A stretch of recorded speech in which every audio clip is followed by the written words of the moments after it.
Bien, tenemos a Guille que nos trae datos sobre femicidios en este año particular, ¿no? Pandémico sí. Aún.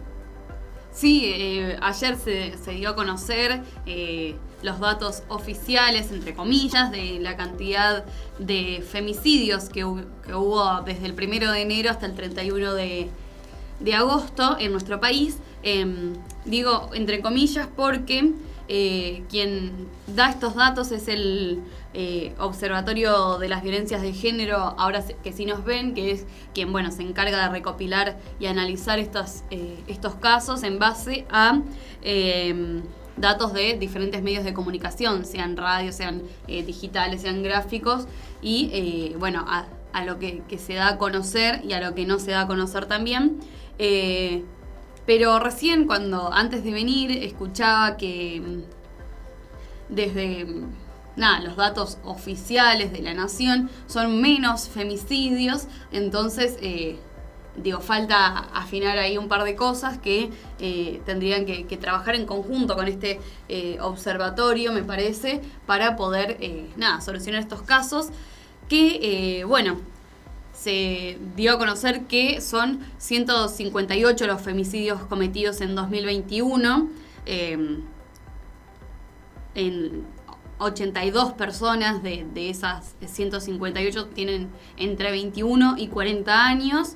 El resto, varía, más pequeñas o más grandes. El pico de casos de femicidio fue en enero, que recordemos habían empezado las aperturas, en cuanto a la cuarentena estricta, que hubo 38 femicidios. En febrero, marzo, abril y mayo se mantuvo entre 17 y 16 por mes. En julio hubo 22 y en agosto hubo 15 femicidios y 19 intentos de femicidio, que me parece muchísimo. Porque, esto data que hoy en Argentina matan a una mujer cada 37 horas y que es necesario generar políticas de acompañamiento a las víctimas, pero antes de que sean víctimas, porque, de estas, voy a tirar un par de datos duros que por ahí son, son importantes de decirlos, ¿no? Pero el vínculo con el agresor, el 39% era pareja, el femicida, el 25% era una expareja, el 10,8% no se tienen datos de quién fue el agresor, el femicida, y es súper grave que no se tengan datos, sobre todo porque literalmente anda alguien suelto. El 10,1% era familiar, el 11% era conocido y del 1,9% se desconoce completamente si tenía algún vínculo, si no, porque realmente no hay datos certeros de cuántos femicidios se cometieron en lo que va del año. Pero de todas estas personas, 26 hicieron denuncia previa y 16 tenían medidas judiciales de protección, sea el botón antipánico, sea algún guardia, no sé cómo se le dice a las personas que protegen ahí la casa y eso. Custodia, claro. Pero de todos modos, estamos hablando de gente que hizo denuncias y gente que tenía medidas judiciales de protección, pero que no se pudieron prever y fueron asesinadas, y lo que data es que 113 niños o niñas aproximadamente perdieron a sus madres, y en agosto 10 niños y niñas se quedaron sin madres, que es gravísimo porque quedaron solas por alguien que le arrebató la vida a su madre, y que es necesario, siempre acá hablamos ya hablamos de la reforma judicial feminista y también de la educación sexual integral, que me parece fundamental para poder empezar a crear nuevas masculinidades, para empezar a tratar el respeto y el consenso desde niños, sobre todo porque el machismo en Argentina no para, y no me refiero al machismo, a los micromachismos, sino que, y no es algo de lo que lo diga yo, hay datos que que lo acompañan. Digo, 158 mujeres murieron en manos de un hombre por el solo hecho de ser mujeres, por el solo hecho de ser su pareja, por el solo hecho de andar caminando solas.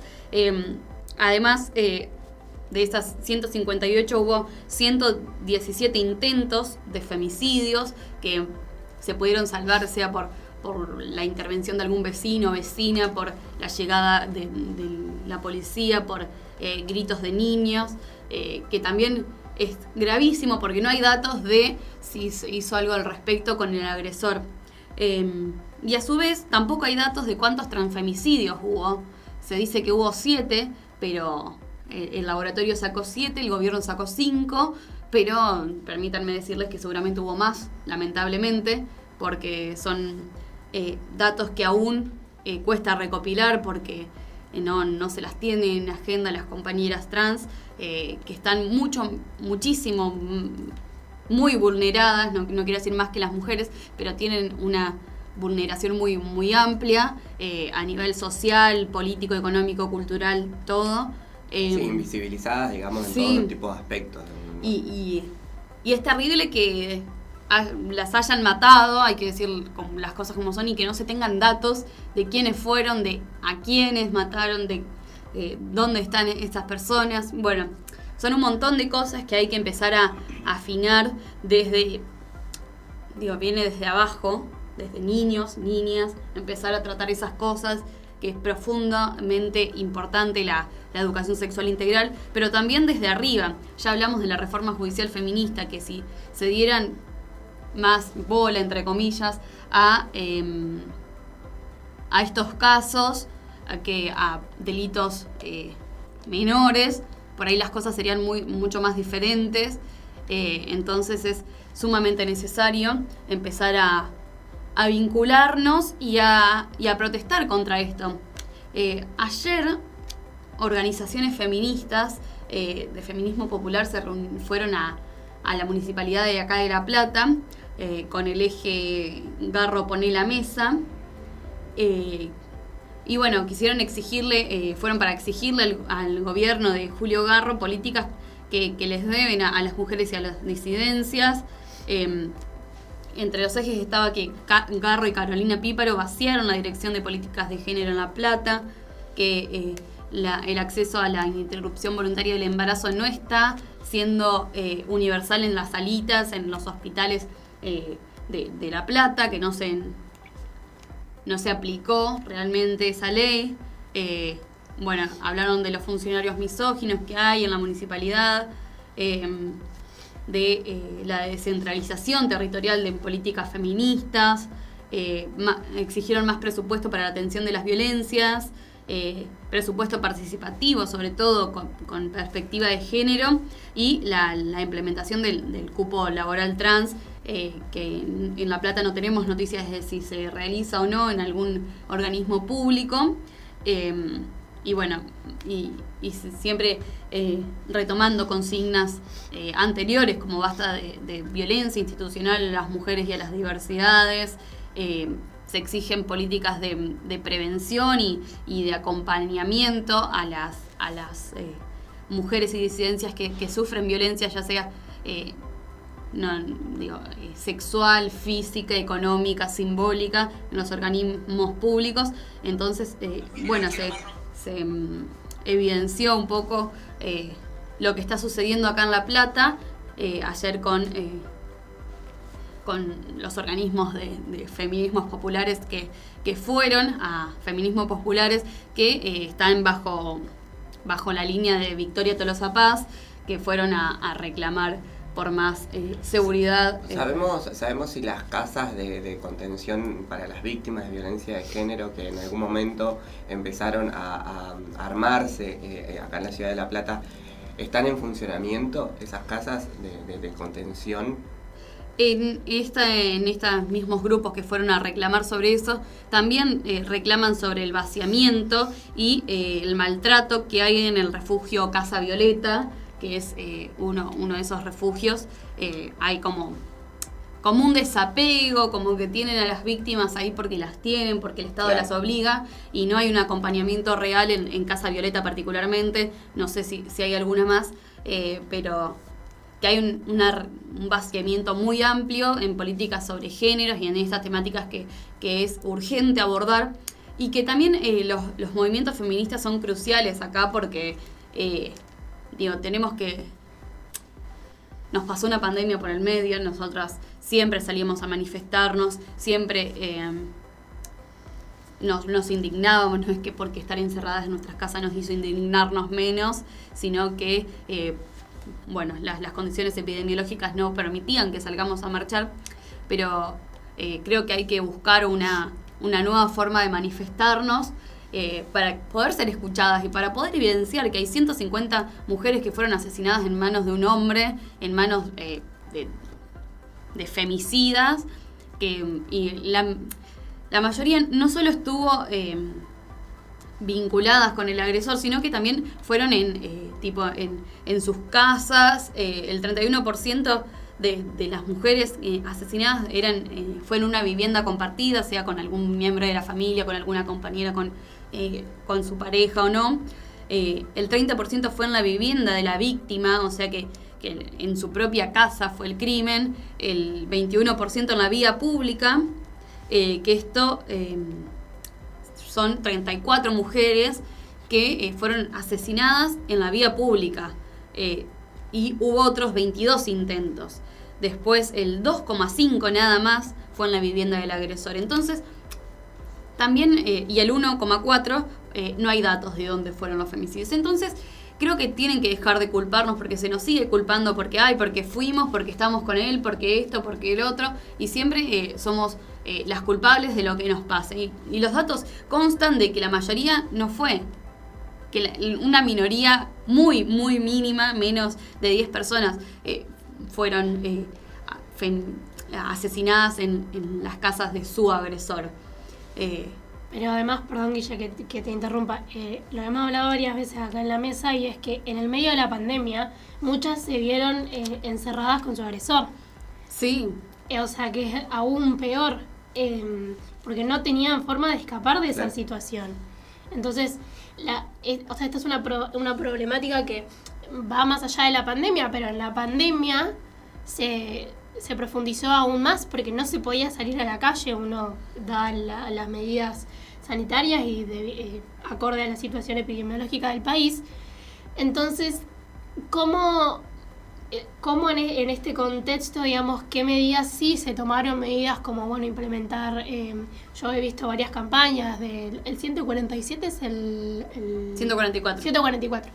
El 144, y que si no podían llamar, que lo hagan por tal medio, pero a veces no tienen acceso a esas cosas. Y como en el medio de la pandemia, cuando uno no podía salir, básicamente, no sé, yo a veces pienso, no sé si alguien hubiera podido ir, o que algún tipo de política que diga, hay que controlar esta casa. Lo mismo las que ya habían denunciado, que tenían denuncia, no se podía haber hecho un seguimiento, porque la realidad es que estaba casi todo parado debido a la situación. Entonces es un poco lo que venimos hablando varias veces acá en la mesa. Cuando Guille contaba esto de que a veces también tiene que venir de la casa y de los nenes, fue ayer o antes de ayer que salió la noticia que Cartoon Network bajó de su programación a Dragon Ball por un capítulo, que es algo que lo ven nenes, de un capítulo que retrata el abuso y el sometimiento a menores, y el Ministerio de las Mujeres de la provincia presentó una nota a la Defensoría del Público, y lo que hizo Cartoon Network decidió bajar directamente el programa de su programación, valga la redundancia, y ayer en las redes se difundió un poco el capítulo. Sí, y negativamente. Sí, y yo no lo había visto el capítulo, y realmente vi la mitad y no lo podés ver porque no podés creer que eso lo estén pasando en la televisión, porque y que el objetivo sea que lo consuman niñas. Claro, porque es algo que uno ve el capítulo y básicamente es un abuso que se está dando de un hombre mayor a un personaje. a una nena. Y yo lo primero que pensaba era, bueno, yo tengo una hermana de 11 años, mi hermana no mira Dragon Ball porque no le gusta anime y esas cosas, todavía no entró en esa etapa. Pero yo lo primero que pensaba era, a mí con 22 y con todo lo que me moviliza, no lo pude terminar de mirar porque me afecta y era muy fuerte. O sea, yo me muero si veo a mi hermana de 11 años viendo ese capítulo.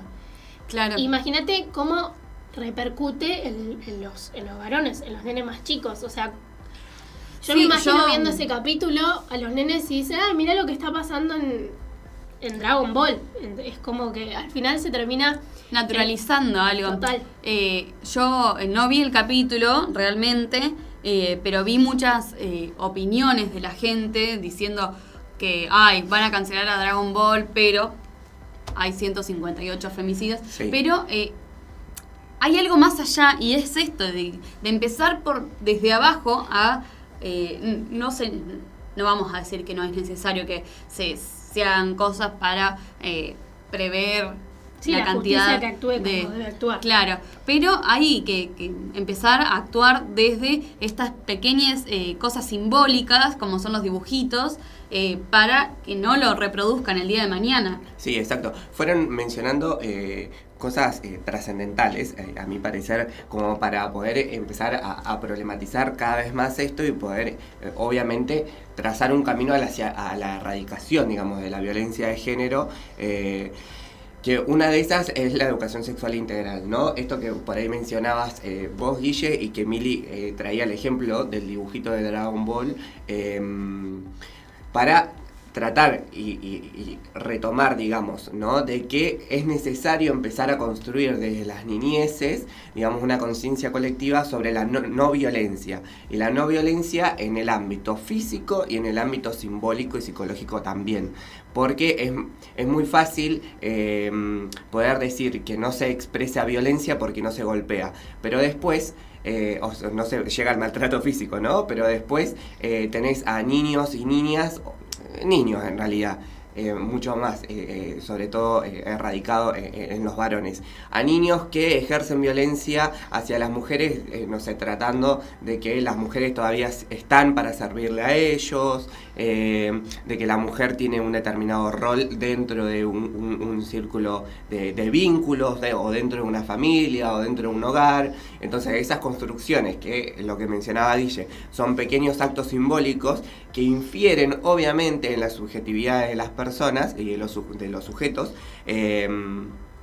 hacen obviamente que todavía la violencia machista y la ideología patriarcal todavía sigue persistiendo en la sociedad. Eso por un lado, que nos parece, o sea, a mí me parece importante y trascendental como horizonte para poder erradicar, digamos, la violencia, ¿no? Y que los números estos no sean estos números que nos parece totalmente graves que vos mencionabas, Guille.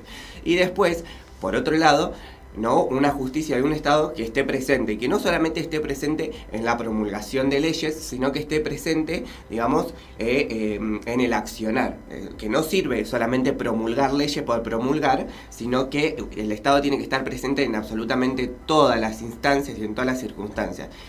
Cuando vas a hacer una denuncia, que esa denuncia no esté cajoneada. Cuando vas a hacer una denuncia, que te digan, bueno, que haya una demostración física. No necesariamente tiene que haber una demostración física, sino que el Estado tiene que actuar de inmediato.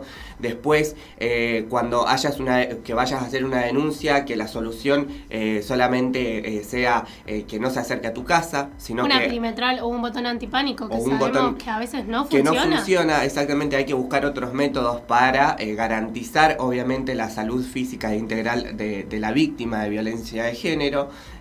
¿No? Necesitamos estas dos cosas, me parece a mí esencial para poder empezar a discutir y poder empezar también desde el lugar en el que estamos nosotros, no solamente nosotros que estamos hoy acá en el estudio hablando y compartiendo con ustedes del otro lado ahí, sino que también ustedes del otro lado, en el lugar que les toque, empezar a exigir estas cosas, me parece, ¿no? Empezar a formar parte de la discusión, empezar a formar parte de todas estas exigencias para que haya una ley de educación sexual integral para erradicar la violencia desde las niñeces, y después empezar a exigirle también a los estados ¿no? de que actúe de la mejor manera para también garantizar la integridad física, psicológica, hacia todas esas mujeres particularmente y personas disidentes que sufren violencia de género. Sí, tal cual. Me parece que lo de la niñez es algo que ahí se tiene que hacer un poco más de énfasis. Uno lo ve con sus propios sobrinos. Yo tengo muchos sobrinos en mi casa donde permanentemente estoy en discusión algunas veces con los padres porque sobrinos masculinos, nenes, entre ellos a veces cuando uno se pone a llorar o no le gusta lo que le hace el otro, se pone a llorar y el nene le dice: no, deja de ser marica, deja de ser nene. Y eso algunos padres no lo entienden, que a partir de ahí se tienen que empezar a ellos mismos. Y bueno, con mi cuñado tengo esa discusión de que todavía, bueno, no lo he ganado, pero permanentemente. Pero siempre ahí, eso es lo tal válido. cual, y yo trato también de enseñarle a los chicos que eso no se le debe decir más a un compañero, un nene como vos, de decirle marica o tratarlo de nena porque se pone a llorar porque no le salen las cosas. Claro. No, es que realmente es como mencionaban, se empieza desde ahí, ¿no? Empezar a desconstruir y empezar a problematizar siempre estas cuestiones que uno tiene naturalizadas porque vivimos en un sistema patriarcal, lo tenemos totalmente arraigado, digamos, a nuestra cultura, a nuestro pensamiento, a nuestro sistema dialéctico, digamos, ¿no? Todo el tiempo está presente, digamos, este sistema patriarcal. Y que me parece que para empezar a combatirlo hay que empezar desde ahí, ¿no? Desde la casa es fundamental. Es fundamental, sobre todo porque tal vez no es algo que le inculquen los padres, pero lo ven en los dibujitos o en algo así, que, bueno, el llorar siempre fue de mujeres porque son más débiles, los hombres no lloran, que sos un maricón. Bueno, empezar a evidenciar esas cosas creo que es fundamental para empezar a pensar nuevas masculinidades y nuevas formas de construcción de identidades. Y me quedo con algo que vos mencionabas recién, Gonza, de que nosotras que estamos del otro lado en la lucha, bueno, tenemos que empezar a movilizarnos en cuanto a esto. Y no sé si estaban al tanto de que en Texas, Estados Unidos, hace nada se sancionó una ley de... No sé bien cómo se rige el gobernador, ponele, de cada provincia, pero en Texas es... Creo que es muy parecido a nuestro sistema. Sí. Ponele que el gobernador es quien decidió, es de la línea de Trump, que está en contra de los derechos de la mujer, que está en contra del aborto. Y bueno, en el Congreso, ponele, se sancionó una ley que dice que, bueno, que el aborto pasa a ser ilegal a partir de las 6 semanas, que es muy poquito, y no solo de las 6 semanas de gestación, sino a cada mujer que se sospeche que va a abortar, va en cana. O sea... ¿Y cómo se implementa la sospecha? No, o sea, es muy loco, y muchos medios de comunicación, no solo estadounidenses, sino también de todo el continente, de todo el mundo, levantaron el ejemplo del movimiento de mujeres argentinos y subieron videos de lo que fue la lucha, las idas al Congreso de nosotras para poder llegar a que la interrupción voluntaria del embarazo sea ley. Y decían, bueno, mujeres de Texas, mujeres estadounidenses, porque se empieza por un lado y después se va a empezar a implementar en otros estados también. Porque si no se hace nada desde el inicio de cuando se promulgan estas leyes, bueno, tienen el poder los hombres de decir, los hombres que los gobiernan, de decir, bueno, implementémoslo acá, después de acá, claro, y que ninguna pueda ejercer su derecho a elección. Y bueno, mostraban videos de lo que fue, no solo la vez que salió, sino veces anteriores, que éramos millones, en miles, en el Congreso, y decían, bueno, tomen de ejemplo el movimiento feminista argentino que con perseverancia, con organización, logró que hoy el aborto sea ley. Y bueno, es eso, así es como nos tienen en el mundo, y creo que así tenemos que seguir luchando por nuestros derechos, por más que nos parezca como súper loco tener que andar luchando cuando hay un Estado benefactor que supuestamente te tiene que acompañar en estas situaciones. Bueno, es empezar a evidenciar desde nosotras estas cuestiones. Sí, con lo que decía Guille, el New York Times publicó, esta ley salió hace básicamente casi 24 horas, es muy nueva. La ley conocida como Ley del Senado 8 supone una prohibición casi completa del aborto en Texas. La decisión de 1973 que establece un derecho constitucional al aborto, digamos, a nivel nacional. Esto se acaba de... se prohibió. La ley no hace, esto es muy fuerte, la ley no hace excepciones a los embarazos resultantes del incesto o violación. En una aplicación de emergencia instado a los jueces a intervenir, los proveedores de abortos en el Estado escribió que, si pueden, la gente que sí, que realiza los abortos, básicamente se los va a meter preso. Claro. Y los van a enjuiciar. La Corte Suprema prohíbe a los estados prohibir el aborto antes del momento,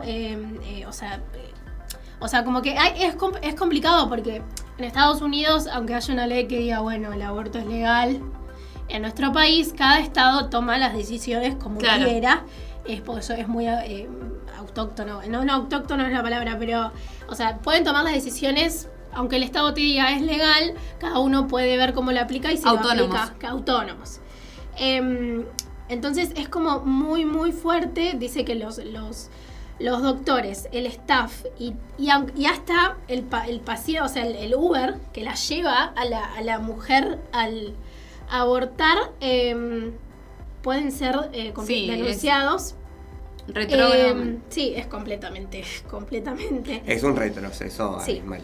Abismal, sí. Y es necesario que allá las mujeres de Texas se levanten y se hagan escuchar, y desde acá les mandamos nuestras fuerzas para que no se vuelva para atrás, porque esto es un retroceso inmenso en cuestiones de derechos para las mujeres, niñas y adolescentes, porque el aborto no es solo para las mujeres mayores, sino que para niñas, para adolescentes, para no tener que pasar por la situación de llevar adelante un embarazo no deseado, un embarazo, como dice Mili, ni una violación ni violación ni incesto te permiten abortar. Te permiten abortar. Es terrible y creo que es momento para que los movimientos feministas de Estados Unidos se levanten y logren. Un último dato, sí.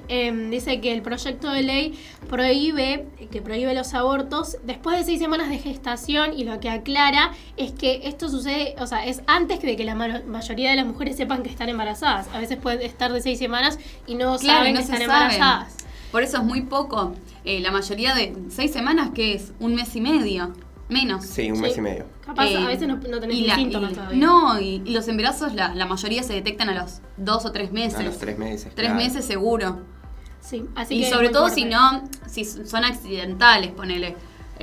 Claro, porque no llevas un control. Claro, porque hay gente que realmente los está buscando y se enteran en las 6 semanas. Porque lo detectan, porque su cuerpo, porque saben que están queriendo tener un hijo o una hija.